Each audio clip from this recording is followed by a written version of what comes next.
Selamat pagi pemirsa, apa kabar Anda hari ini? Senang sekali dapat menjumpai Anda dalam Berita Papua hari ini. Saya Yuni Rumbarar bersama tim redaksi telah menyiapkan sejumlah berita menarik dan aktual untuk Anda. Berikut 3 berita utama.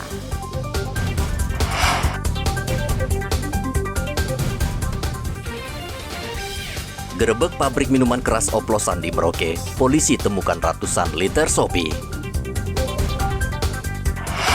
Kodam 17 Cendrawasih antisipasi 5 daerah rawan teror kelompok kriminal bersenjata saat pemilu.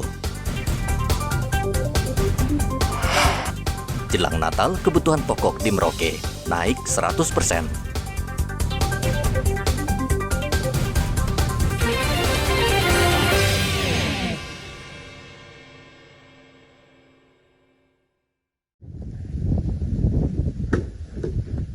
Polisi gencar merazia sejumlah minuman keras di Merauke, Papua Selatan. Sabtu lalu 2 rumah di Kampung Bokem, sekitar 40 km dari kota menjadi sasaran polisi. Polisi menggerebek kedua rumah ini karena memproduksi miras lokal jenis sopi yang sangat populer di Merauke. Dari dalam rumah, polisi menyita ratusan liter minuman keras di dalam jerigen dan siap dijual. Selain itu, polisi juga menemukan sejumlah alat untuk memproduksi minuman keras seperti kompor dan pipa. Berhubung banyaknya bibir yang kita tidak mungkin bawa atau angkut di dalam mobil kami untuk bawa ke Polsek, sehingga kami sepakat untuk kita musnahkan. Cara pemusnahan kita laksanakan pemusnahan secara bersama-sama. Kita tumpah bibir tersebut, kemudian jerigen-jerigen, gen-gen yang digunakan untuk itu kita musnahkan juga. Kita lubangi, kita bocor supaya tidak lagi digunakan lagi mereka memasak atau menampung milo-milo yang sudah dikiris tersebut. Ya, hasil interview awal atau kita tanya-tanya terhadap pelaku itu ada 2 titik yang mereka lakukan pemasaran. Satu di Merauke Kota, yang kedua di daerah Wanam. Untuk harga jualnya sendiri, satu jerigen 5 liter itu kurang lebih 500.000 dia jual. 500.000 ya? 500.000, jadi cukup besar nilainya. Jika kalau memang terjual seluruhnya diedarkan, dan memang sangat meresahkan terhadap dampak kamtipmas yang ada maupun secara dampak kesehatan masyarakat kita yang ada di Merauke sini. Kami selalu diperintah dan untuk melakukan upaya tegas namun terukur. Upaya tersebut kita terus melakukan razia, terus melakukan pemusnahan, terus berupaya untuk masyarakat ini tidak lagi memproduksi Milo, sehingga himbauan kami kepada masyarakat menjelang Nataru, khususnya Natal dan Tahun Baru nanti, tidak ada lagi yang coba-coba membuat minuman lokal yang dijual secara sembunyi-sembunyi, kemudian dikonsumsi oleh masyarakat kita, sehingga mengganggu kamtipmas yang ada. Pemilik rumah mengatakan minuman keras tidak hanya dijual di Merauke, namun juga ke wilayah terpencil, seperti distrik Imam. Biasanya menjelang Natal dan Tahun Baru, minuman keras oplosan ini laku keras. Polisi menangkap 2 produsen minuman keras oplosan. Saat ini mereka menjalani pemeriksaan di Polsek Merauke Kota. Muhammad Ridwan melaporkan dari Merauke, Papua Selatan.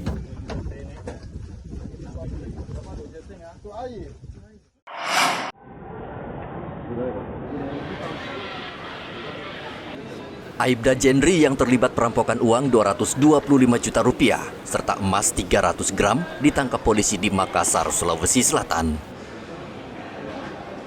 Pelaku yang bertugas di Polsek Salawati, Kabupaten Sorong ini melarikan diri ke Makassar untuk menghindari kejaran polisi. Ia dibawa kembali ke Kabupaten Sorong menggunakan pesawat terbang. Pelaku langsung dibawa ke Mapolresta Sorong untuk menjalani penyelidikan. Polresta Sorong saat ini tengah memeriksa 2 orang saksi dan ada kemungkinan saksi akan bertambah untuk mengungkap kemungkinan keterlibatan pelaku lain.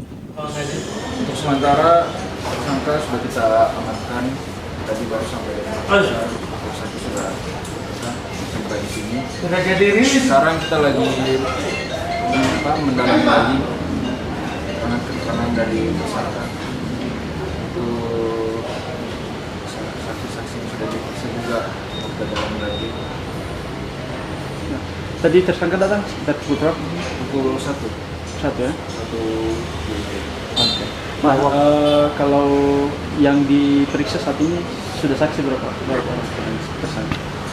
saksi untuk sementara kita periksa ada 2 orang. Nanti bertambah lagi. Untuk saat penangkapan tambah ini 3 orang ya yang pelaku. Ada perlawanan yang bersangkutan sangat kooperatif pada saat diamankan. Nah sampai saat ini masih dilakukan pemeriksaan. Masih dilakukan pemeriksaan.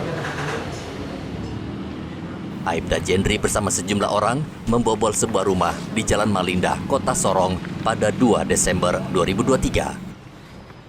Mereka menggasak uang dan emas di rumah korban. Usai beraksi, komplotan itu melarikan diri ke Kota Makassar. Topan melaporkan dari Kota Sorong, Papua Barat Daya.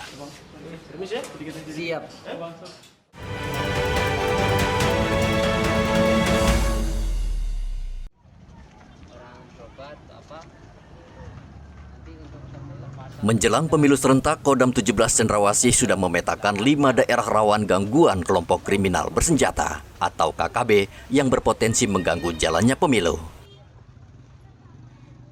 Kelima daerah rawan tersebut adalah Pegunungan Bintang, Duga, Yaukimo, Intan Jaya, dan Puncak. Untuk mengantisipasi dan meredam gangguan keamanan, Kodam 17 Cendrawasih telah menyiagakan 7.000 tentara dari jajaran Kodam, Kodim, hingga Satuan Tugas Pengamanan Perbatasan. Selain itu, Kodam 17 Cendrawasih juga akan mengerahkan puluhan alat utama sistem persenjataan atau alutsista untuk mengamankan daerah rawan seperti mobil ranti Sabaja untuk membantu kepolisian setempat berpatroli. Menciptakan pemilu yang damai, aman, ini kan tergantung dari masyarakat itu sendiri. Sehingga sejak awal kami dengan Polda sudah melakukan safari pemilu untuk membuat kesepakatan ya dengan semua unsur masyarakat, terutama penyelenggara pemilu, KPU, Bawaslu, kemudian juga yang akan ikut pemilu, para partai, para calon nanti yang akan jadi gubernur, yang akan mencalonkan diri menjadi bupati, juga masyarakat pendukungnya. Kami menghimbau, kami berkomunikasi langsung dengan mereka agar sama-sama kita berkomitmen untuk menciptakan damai pada saat pemilu maupun pilkada nanti.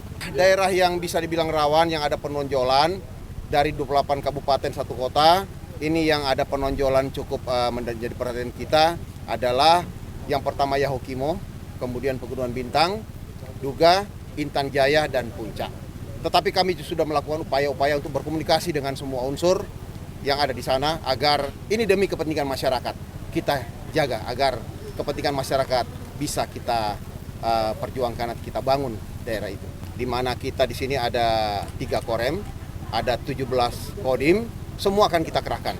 Jumlah total semua pasukan kami yang akan ikut turun langsung ke lapangan kurang lebih ada 7.000 orang, ditambah dengan satgas-satgas yang ada di wilayah Papua yang di BKO-kan kepada Pangdam 17 Cendrawasih sejumlah 6.500. Semuanya akan kita kerahkan untuk Maijen Ishak memastikan TNI Polri dan pemerintah daerah akan menjamin keamanan selama proses pemilu berlangsung. Namun ia menghimbau masyarakat untuk ikut membantu menjaga keamanan dan ketertiban selama pesta demokrasi berjalan. Hendra melaporkan dari Kota Jayapura, Papua.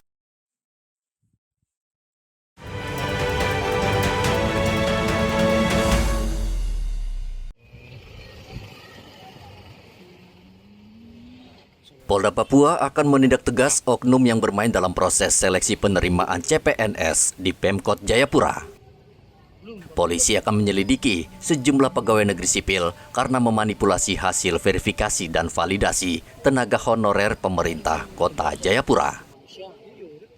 Menurut Kapolda, tindakan pegawai tersebut sangat merugikan masyarakat, khususnya mereka yang selama ini sudah mengabdi sebagai tenaga honorer bertahun-tahun.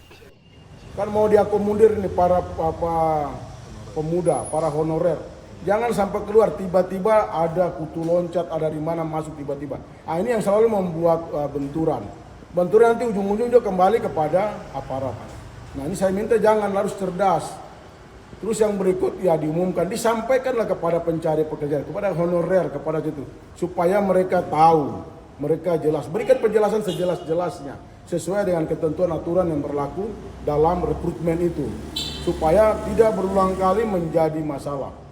Kami di Polda Papua, saya minta maaf, ini kami sudah sinyalir banyak permainan dari yang berkepentingan yang membuat ini menjadi persoalan-persoalan. Hati-hati para pejabat yang ini akan kita kejar dengan hukum kalau masih berulang kali. Saya tidak mau karena pencari pekerjaan ini membuat berulang kali persoalan. Tolong layani saudara-saudaranya sebagaimana ketentuan yang berlaku di institusi pemerintah itu sendiri. Sabtu lalu sejumlah warga berunjuk rasa di sejumlah tempat. Mereka memprotes hasil pengumuman seleksi CPNS pemerintah Kota Jayapura yang menurut mereka tidak adil dan penuh kecurangan. Banyak tenaga kerja honorer yang sudah mengabdi puluhan tahun tidak lulus menjadi pegawai negeri sipil. Arthur melaporkan dari Kota Jayapura, Papua.